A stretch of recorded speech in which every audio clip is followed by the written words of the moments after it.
জি আসসালাম, কেমন আছেন? আলহামদুলিল্লাহ ভালো, আপনি কেমন জি আছেন? আলহামদুলিল্লাহ। আজকে তো চলে আসলাম আমরা আপনার হ্যাচারিতে। দেখলাম হ্যাচারিতে অনেক মাছ তোলা আছে।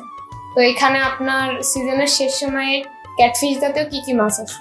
আসলে আপনি দেখছেন যে আমার এখানে কিন্তু অলরেডি সব ধরনের ক্যাটফিশ আছে।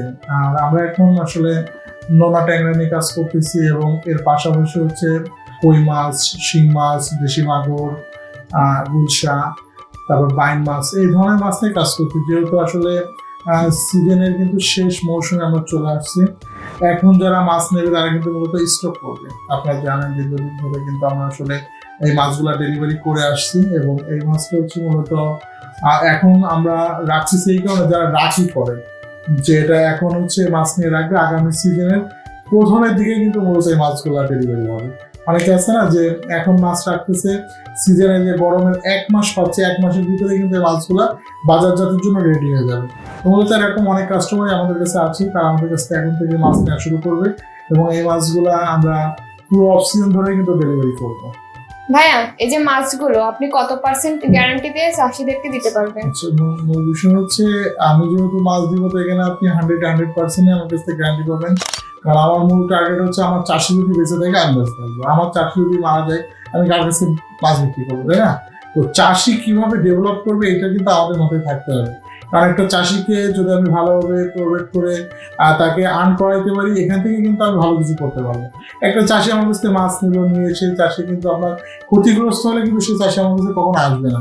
কিন্তু একটা চাষি যখন আমার কাছ থেকে মাছ নিয়ে লাভবান হবে তখন কিন্তু সে আমার কাছে খুঁজে নেবে না, যশোর অমুক জায়গা থেকে মাছ নিয়ে আসছি, ওখান থেকে মাছটা আমি লাভবান, এবং ওই চাষির থেকে কিন্তু আমি আরো অনেক কাস্টমার কিন্তু পাবো, তাই না? তো এখানে আমার মূল টার্গেট হচ্ছে আমার চাষিকে কিভাবে ডেভেলপ করা যাবে, এইটা নিয়ে কিন্তু মূলত আমরা কাজ করতেছি। তো এখানে যেহেতু আমি বলছি 100% আমি তাদেরকে সেরা জিনিসটা, কারণ আমি আমার এই মাছের জগতে আমি যতদিনে আছি আমি সবসময় চেষ্টা করছি যে একটা চাষিকে মাছটা আপনার সুন্দরভাবে গ্রেড করে 95% যাতে মেয়ে মাছ হয় এটা সিস্টেম করে কিন্তু একটা চাষির দেওয়ার ব্যবস্থা করেছি। এবং আলহামদুলিল্লাহ যে এই যতদিনই আমি ব্যবসার জগতে আছি আমার কোনো কাস্টমার এখনো কোনো জায়গায় যায়নি। আমি সারা বাংলাদেশে 5,000+ কাস্টমার আছে, তারা আমার সাথে সবসময় যোগাযোগ করে, প্রতি বছরে কম বেশি মাছ নেয়, মাছ না নিলেও যশোরে আসলে একবার আমার সাথে দেখা করে যায়। এই যে একটা সম্পর্ক তৈরি হয়েছে মাছের মাধ্যমে, আমি চাই সারা বাংলাদেশে আমার যত গ্রাহক আছে সবার সাথে যেন এই সুসম্পর্কটা আমি বজায় রাখতে পারি। জি ভাই, বুঝতে পারছি।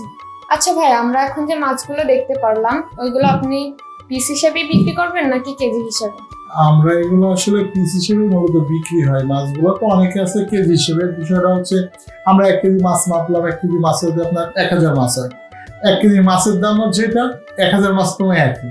চাষিরা যেভাবে না খুশি হবে আমরা সেভাবে মাছ দেবো ইনশাআল্লাহ, এতে কোনো সমস্যা নেই। ভাইয়া, এই মাছগুলোর দাম কিভাবে নির্ধারণ করা হয়, সাইজের উপরে?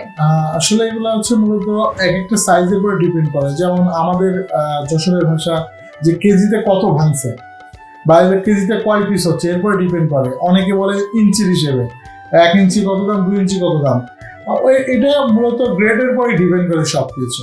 ভাই, আপনি কি এই মাছগুলো সমগ্র বাংলাদেশে পাঠাতে পারবেন? আমি সমগ্র বাংলাদেশে মাছ দিই। আমাদের এই ভিডিও দেখেও যদি কেউ আমাকে কল করে এই মাছগুলো আমরা হোম ডেলিভারি করবো, এবং যদি কেউ এসেও নিতে চায় আমাদের এখানে থাকার কোনো সুব্যবস্থা আছে, এখানে এসে থেকে খেয়ে বুঝ করে কিন্তু মাছ নিতে পারবে, কোনো সমস্যা নেই। জি ভাই। তো চাষি ভাইয়ারা, আপনারা চাইলে সকল প্রকার মাছের পোনা আরিফ ভাইয়ের থেকে নিয়ে লাভবান হতে পারবেন। ধন্যবাদ ভাইয়া আপনাকে আমাদের এত সময় দেওয়ার জন্য। আপনাকেও ধন্যবাদ, ভালো থাকবেন।